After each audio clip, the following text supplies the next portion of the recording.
Hello everyone, welcome back to my YouTube channel. I hope आप सभी अच्छे होंगे। आप सभी को मैं फर्स्ट पेपर सेकंड यूनिट उसकी मैं करवा रही हूँ, जिसमें मैं आपका टॉपिक है रिसर्च। तो रिसर्च की मैंने अर्थ और डेफिनेशंस मैंने अपनी फर्स्ट वीडियो में बता दिया है। अब ये जो आपकी वीडियो है इसमें मैं आपको उसकी विशेषताएं, महत्व और प्रकृति के बारे में आपको बताऊंगी। मोस्ट इंपॉर्टेंट टॉपिक है सेकेंड यूनिट का। तो स्टार्ट करते हैं अपने यूनिट को। इससे पहले मैं आपको अर्थ बता चुकी हूँ, फिर से मैं आपको रिवाइज करा दूँ अर्थ, कि आप शायद भूल चुके हो कि परिभाषाएं और अर्थ क्या होता है। तो जो हमारी परिकल्पना होती है, हाइपोथेसिस, तो अगर हम कोई समस्या होता है उसके पहले हम जो संभावित जो अपने विचार बनाते हैं, ऐसा नहीं जो विचार बनाए वो एकदम सही हो, वो गलत भी हो सकते हैं, लेकिन जो हम संभावित विचार बनाते हैं समस्या को समाधान करने, सोल्यूशन करने के लिए, उसी को हम परिकल्पना बोलते हैं। तो अब इसका क्या है, इसकी विशेषताएं क्या होनी चाहिए, आपकी परिकल्पना की विशेषताएं क्या होती है, क्या होनी चाहिए। तो इसका है अवधारणा स्पष्टता। जो भी अपने अवधारणा बनाई है, जो भी विचार आपने बनाए हैं, वो एकदम स्पष्ट होने चाहिए। वो अस्पष्ट, उसमें अस्पष्टता बिल्कुल नहीं होनी चाहिए। अनुभविक संदर्भ। अनुभविक संदर्भ का मतलब जो भी आप विचार कर रहे हैं, आप अपने एक्सपीरियंस के तौर पे कह रहे हैं या आपका सिर्फ मनगढ़ंत विचार है। मनगढ़ंत विचारों को आप परिकल्पना नहीं बोल सकते। परिकल्पना ऐसी होनी चाहिए कि अगर उसका प्रयोग किया जाए तो उससे कुछ निष्कर्ष निकले। ओके, आप इतना मतलब समझ लेंगे। अब कमेंट कर दिया करें मैम कहाँ समझ में आ रहा है, कौन सा टॉपिक कैसा है, तो आप कमेंट कर दिया करें तो मुझे पता चले कि इसको और डिस्क्राइब करने वाला कि आपको समझ में आ गया। अनुभविक संदर्भ, जैसे हम अपने एक्सपीरियंस से बता देते हैं आप लोगों को कि लड़कों की अपेक्षा लड़कियां तेज होती हैं, या लड़कियों की अपेक्षा लड़कों में वृद्धि देर से होती है। तो ये क्या है, ये कहीं लिखा नहीं, ये हमारा वो एक्सपीरियंस है, ये हमारा अनुभव है। ये सही भी हो सकता है, गलत भी हो सकता है, लेकिन जो अनुभव हमारा होता है, जो लोग एक्सपीरियंस के तौर पे कहते हैं, तो उनका अनुभव कहीं ना कहीं सत्य ही होता है। तो अनुभविक संदर्भ भी उनमें होना चाहिए परिकल्पना में। सरलता होनी चाहिए, परिकल्पना सरल होनी चाहिए, इजी वे में उसको समझाया जा सके। वैज्ञानिक विधि से जांच संभव हो। अगर हमने कोई परिकल्पना विचार बनाए, मैंने बोला ना कि अनुभविक सिद्ध होनी चाहिए, तो अगर अनुभव सिद्ध होगी तो अगर उसकी जांच करी जाएगी तो वो सही होगी। तो वैज्ञानिक विधि का मतलब ही होता है अगर उसको जांचा परखा जाए तो वो सही हो। विशिष्टता निश्चित है, वो विशिष्टता और निश्चितता उसके अंदर होनी चाहिए। एक क्वालिटी जिसको बोलते हैं वो होनी चाहिए उसके अंदर। सिद्धांत, तथ्य, नियम एवं अवधारणाओं से मुक्त। उसमें सिद्धांत तो नहीं होता कोई, उसको बाद में बनाना पड़ता है। तथ्य, उसमें नियम और अवधारणाओं से मुक्त होती है। इसमें कोई नियम सिद्धांत नहीं होता, उसके अकॉर्डिंग हम आगे चल के एक सिद्धांत और नियम बनाते हैं और परिकल्पनाओं के थ्रू, ना कि ये कोई सिद्धांत है ना ही कोई नियम है। मित वही है, हाँ मित वही तो है, क्योंकि इसमें इतना सोचा विचारा जाता है और इतना समय लगता है, और अगर आपकी परिकल्पना सही भी तो उसके परिकल्पना में समय कम भी लग सकता है। तो आपकी ये मित व्ययी भी हुई, ये आपकी इतनी क्या हुई, इसकी विशेषता, ये आपके शोध परिकल्पना की विशेषताएं, हाइपोथेसिस की विशेषताएं हैं। ओके, आप इतना नोट कर रहे हैं तो नोट कर लीजिए, स्क्रीनशॉट लेते तो आप स्क्रीनशॉट भी इसका ले सकते हैं। नेक्स्ट आपका है परिकल्पना की प्रकृति क्या है। परिकल्पना की प्रकृति कैसी होनी चाहिए, प्रकृति क्या है। आप इस पे क्वेश्चन कर सकते हैं। अगर आपको समझ में नहीं ये प्रकृति क्या पूछ रहा है, इसमें आंसर क्या होने चाहिए, तो हम हमेशा इसमें क्वेश्चन कर लिया करिए कि कैसे, परिकल्पना कैसी होनी चाहिए। क्वेश्चन आप कर सकते हैं कैसी। अगर आप कैसी करते तो आपका आंसर निकालने में आसानी हो जाएगी। आप अपने आप से भी क्वेश्चन करके देखना, आप देखिएगा कि परिकल्पना कैसी होनी चाहिए। जहां आपने कैसी क्वेश्चन किया, आपको परिकल्पना की प्रकृति के बारे में अपने आप पता चल जाएगा। तो कैसी होनी चाहिए, परीक्षण योग्य होनी चाहिए।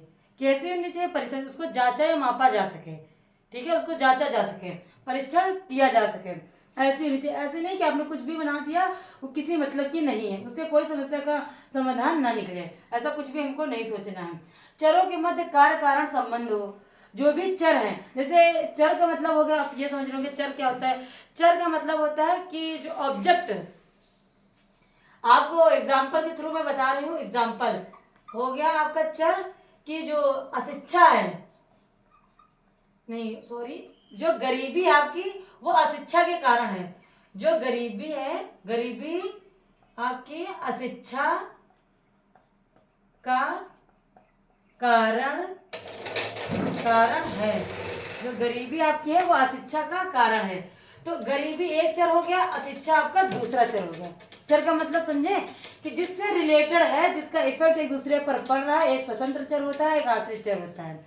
ओके, तो गरीबी आपका एक चर हो गया, अशिक्षा आपका दूसरा चर हो गया। आपको इससे पहले मैंने डिफिनेशन से पढ़ाई थी कि दोनों चरों के मध्य की एक कड़ी है, और एक से अधिक भी चर हो सकते हैं, दो से अधिक भी चर हो सकते हैं। ओके, तो गरीबी अशिक्षा का कारण है, ये कारण इसमें बता रहा हो भी सकता है गरीबी का कारण, और नहीं भी हो सकता है। लेकिन हाँ, एक कारण है, ऐसा नहीं कि सिर्फ गरीबी के शिक्षा के कारण ही गरीबी है, और भी कारण है, और भी कारण हो सकते हैं। आपको ये पता भी है, इसका मैं ज़्यादा डिटेल नहीं करूँगी, लेकिन आपको ये समझ में आ गया होगा कि गरीबी, जो गरीबी है अशिक्षा का कारण है। एक ये चर है, ये दूसरा चर, इनका कहीं ना कहीं संबंध है, इनके कारण कहीं ना कहीं गरीबी आती है। वहीं पे चरों के मध्य कार्य कारण संबंध हो।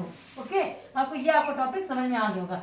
संबंध की स्पष्टता होनी चाहिए, आपको ये संबंध समझ में आ रहा है, स्पष्ट है, ये वैज्ञानिक अनुसंधान का केंद्र बिंदु हो, इसको हम डिफाइन कर सके हैं, इसका हम निष्कर्ष निकाल सके। तो हम निकालते भी हैं कि जिसके घर में लोग पढ़े लिखे नहीं होते, जिनके घर में अशिक्षा होती है, कहीं ना कहीं वो हमारे प्रेजेंट टाइम में जो हमारा एटमॉस्फेयर है और उसके अकॉर्डिंग वो ढल नहीं पाते हैं, वो पुराने विचारों के अंदर कर जाते हैं, उन्हीं में रहना पसंद करते हैं, और आज की पीढ़ी के अनुसार वो बढ़ नहीं पाते हैं, वो वहीं के वहीं रह जाते हैं अपनी सोच के अकॉर्डिंग। तो वैज्ञानिक अनुसंधान का केंद्र बिंदु हो, उस जो भी हम सोचते हैं परखते हैं, उसको हम सही तरीके से उसका कंक्लूजन निकाल सकें।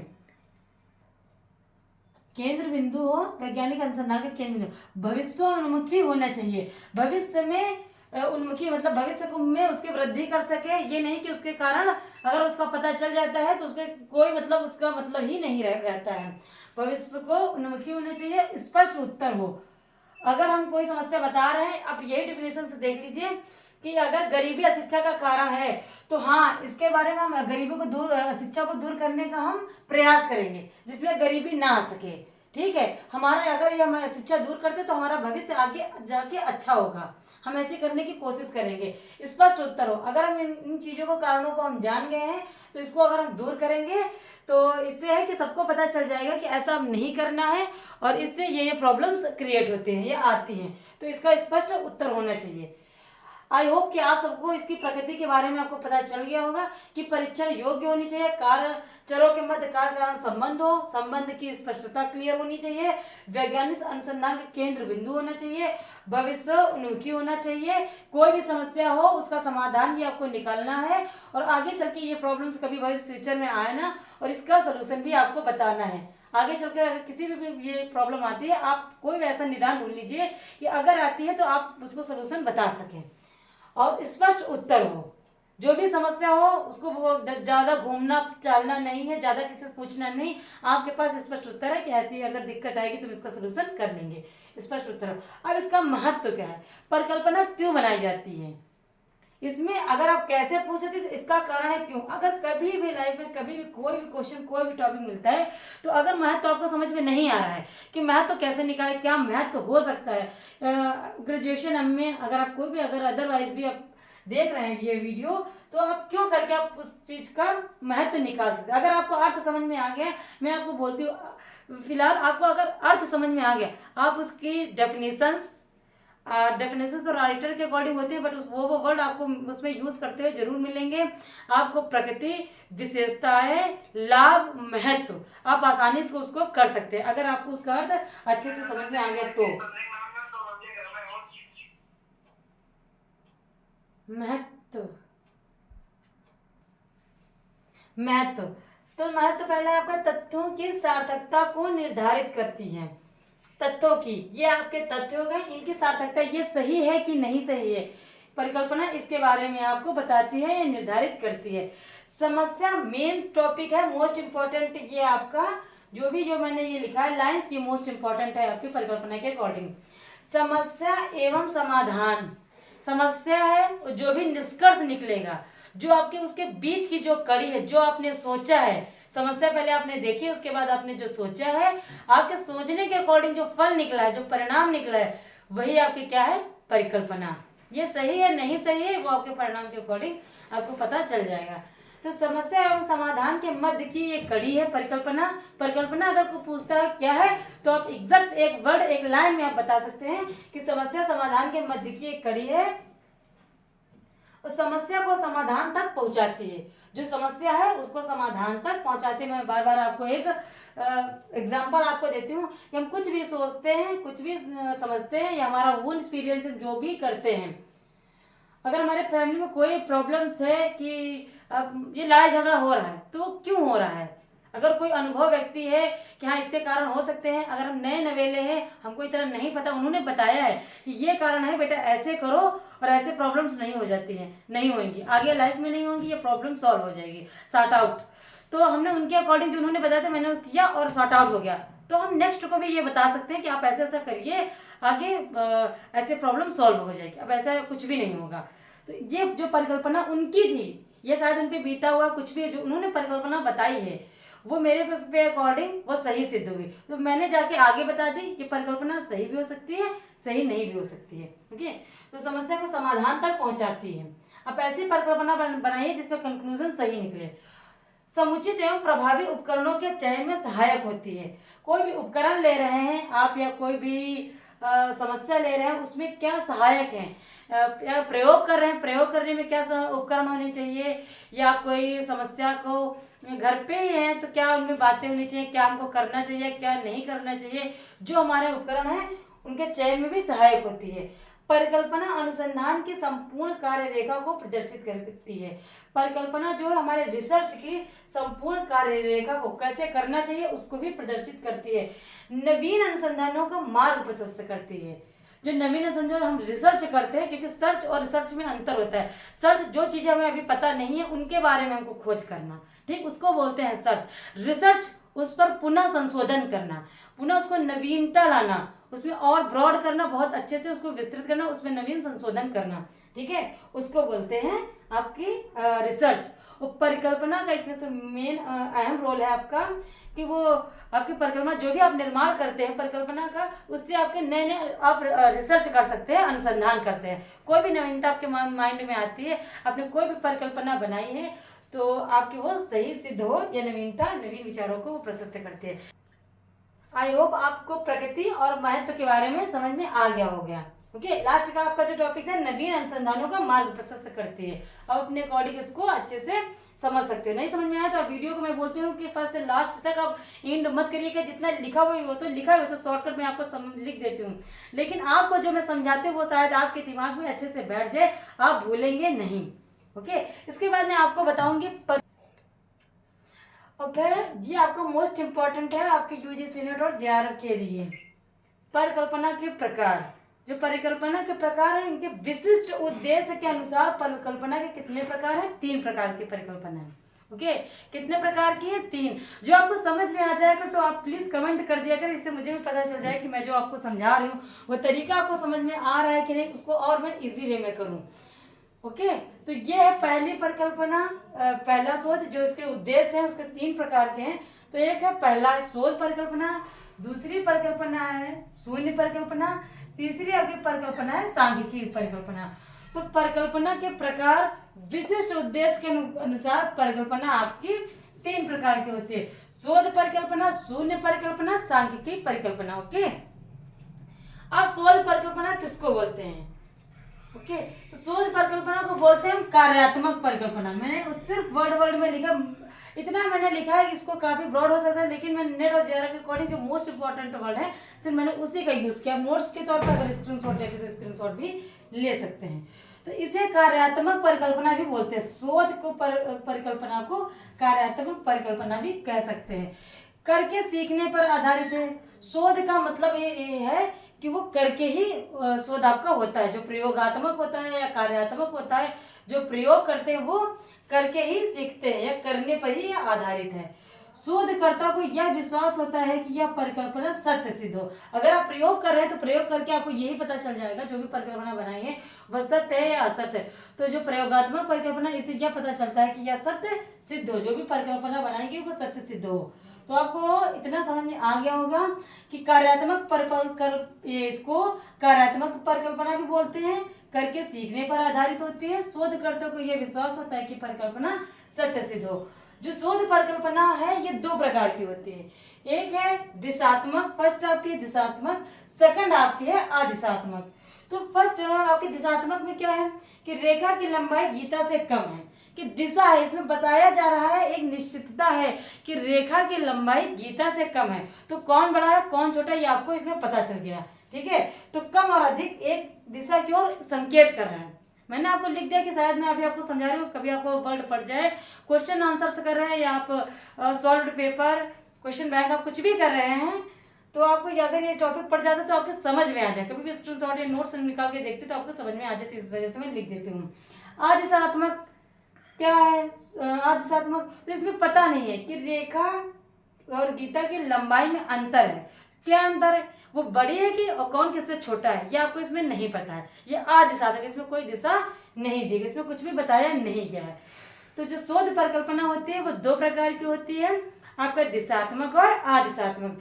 दिशा में उसका जो भी दिशा कुछ भी है, जो भी पूछा जाए, जो भी समस्या के बारे में कुछ भी बताया जा रहा है, तो उसमें आपको वो चीज़ों के बारे में पता होगा।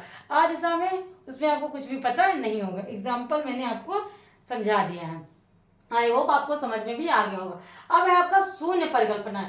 ये आपकी काफी पूछी जाती है, परिकल्पनाओं में भी ये क्वेश्चन सबसे ज्यादा पुट अप, ऐसे क्वेश्चन काफी पूछा गया है कि शून्य परिकल्पना क्या है। तो शोध परिकल्पना के विपरीत जो ये परिकल्पना है, इसके अपोजिट डायरेक्शन में, अपोजिट एकदम है आपकी शोध परिकल्पना। क्या अपोजिट है आपके? शून्य परिकल्पना। ओके, चरों के मध्य कोई संबंध नहीं होता। इसमें जो चर दिए होते हैं उसमें उनका कोई संबंध नहीं होता है, तभी तो परिकल्पना हमारी गलत होती है या शून्य साबित होती है। चरों के मध्य कोई संबंध नहीं, तो इसे नल परिकल्पना अगर आ जाता है कि शून्य परिकल्पना की जगह उसको नल आ जाता तब भी वो गलत नहीं होगा। नल परिकल्पना भी बोलते हैं, उसको रद्द भी बोलते हैं, क्योंकि जब उसका कोई निष्कर्ष नहीं निकल रहा, उसका कोई मतलब ही नहीं है, तो वो नल भी उसको बोलते हैं। और ये किसमें सहायक है? किसके परीक्षण में? तो ये जो परिकल्पना शून्य परीक्षण, ये एनोवा परीक्षण से ही जुड़ा हुआ है। किससे? एनोवा परीक्षण से। ये क्वेश्चन आया हुआ है तो इसी को मैंने इसी में आपको ऐड कर दिया है। एनोवा परीक्षण से कौन से परिकल्पना संबंधित है? तो आपकी कौन सी परिकल्पना है? शून्य परिकल्पना। और इसमें जैसे क्या शून्य परिकल्पना क्या है? शून्य परिकल्पना कैसे बनाई जाती है? आपको यह है कि साइंस साइड का स्टूडेंट है और एक आर्ट साइड का स्टूडेंट है, तो आप इसमें ये नहीं कह सकते कौन सा स्टूडेंट तेज है। वो साइंस साइड का तो साइंस में तेज है, आर्ट साइड का स्टूडेंट तो आर्ट में तेज है। आप ये नहीं कह सकते कि वो ज्यादा तेज है, ये कम तेज है। तो आपकी परिकल्पना जो रद्द हो गई, एकदम बेकार सिद्ध हुई। ओके, तो इसको किससे डिनोट करते हैं? आपका डिनोट करते हैं H और 0, जो ये बना हुआ जो आपको दिख रहा है, इससे आपको डिनोट करते हैं। और अब आ गया आपका सांख्यिकीय परिकल्पना। सांख्यिकीय स्टैटिक परिकल्पना क्या है? स्टैटिक हाइपोथेसिस आपकी क्या है? तो जब शोध परिकल्पना या शून्य परिकल्पना, जो ये दो परिकल्पना है, शून्य परिकल्पना को सांख्यिकीय पदों में अभिव्यक्त किया जाता है, तो इसे सांख्यिकीय परिकल्पना कहते हैं। क्योंकि आपको समझ में आ गया होगा कि जब शोध परिकल्पना या शून्य परिकल्पना को सांख्यिकीय पदों में अभिव्यक्त किया जाता है, तो इसे सांख्यिकीय परिकल्पना भी कहते हैं। शोध परिकल्पना को इससे डिनोट करते हैं, इससे डिनोट करते हैं, शून्य परिकल्पना को इससे डिनोट करते हैं। अब आपको समझा दें सांख्यिकीय परिकल्पना है क्या। उसमें संख्या प्रदान की जाती है, कि मैंने आपको बता दिया कि क्लास सेशन ए के जो स्टूडेंट है वो सेशन बी के स्टूडेंट से ज्यादा तेज है, तो इसमें संख्या आपने बता दी कि वो फर्स्ट कैटेगरी में आ गए और ये सेकंड कैटेगरी में आ गए। आपने इनको संख्या, स्टैटिक का मतलब क्या होता है? संख्या प्रदान करना। तो इसको क्या है कि मैंने एग्जांपल आपको बता दिया कि उदाहरण समूह ए और आईक्यू में, जो समूह ए है सेक्शन ए, उसमें जो लोग हैं, जो स्टूडेंट है, उनका आईक्यू में समूह बी का आईक्यू श्रेष्ठ है। बी के जो वर्ग हैं, जो भी स्टूडेंट आप समझ लीजिए, क्लास समझ लीजिए, कुछ भी समझ लीजिए, तो समूह ए के आईक्यू में समूह बी का आईक्यू श्रेष्ठ है। ए कमजोर और बी श्रेष्ठ है।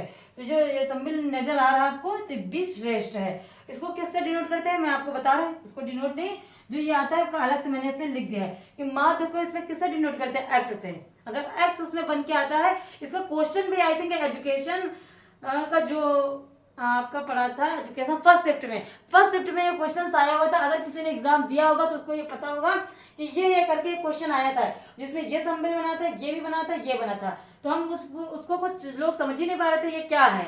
तो शून्य परिकल्पना को इससे डिनोट करते हैं। आपका शोध परिकल्पना को इससे, शून्य परिकल्पना को इस पे, माध्य को x से प्रयोग करते हैं। ओके, आई होप आपको यह समझ में आ गया हो कि शोध परिकल्पना क्या होती है, शून्य क्या होती है और स्टैटिक परिकल्पना क्या होगी। समझ में आ गया तो प्लीज आप कमेंट जरूर कर देगा, ये इंपॉर्टेंट है। इसमें अन्य भी आपके हैं, अन्य भी प्रकार है, वो इतना इंपॉर्टेंट आपके नेट जेआरएफ के अकॉर्डिंग नहीं है। आप कमेंट करिएगा तो मैं उसे बना दूंगी, उस पर एक अलग ही वीडियो में बना दूंगी। जो भी कोई टॉपिक्स हैं या ब्रॉड है या उसमें ज़्यादा टाइम लगता है तो मैं, आप अगर कमेंट करते हैं तो उसकी मैं शॉर्ट वीडियो बना दिया करूंगी, जिसमें आपको कोई भी टॉपिक अलग से कवर हो जाएगा, आपको अच्छे से समझ में भी आ जाएगा। तो आपको अगर वीडियो अच्छी लगी तो प्लीज़ लाइक कर, चैनल को सब्सक्राइब और एक कमेंट जरूर कर दिया करें, क्योंकि कमेंट ही मुझे बताता है कि मुझे और कैसा और कितनी मेहनत करनी चाहिए, आपको समझ में आ रहा है या नहीं। तो thank you for watching my video.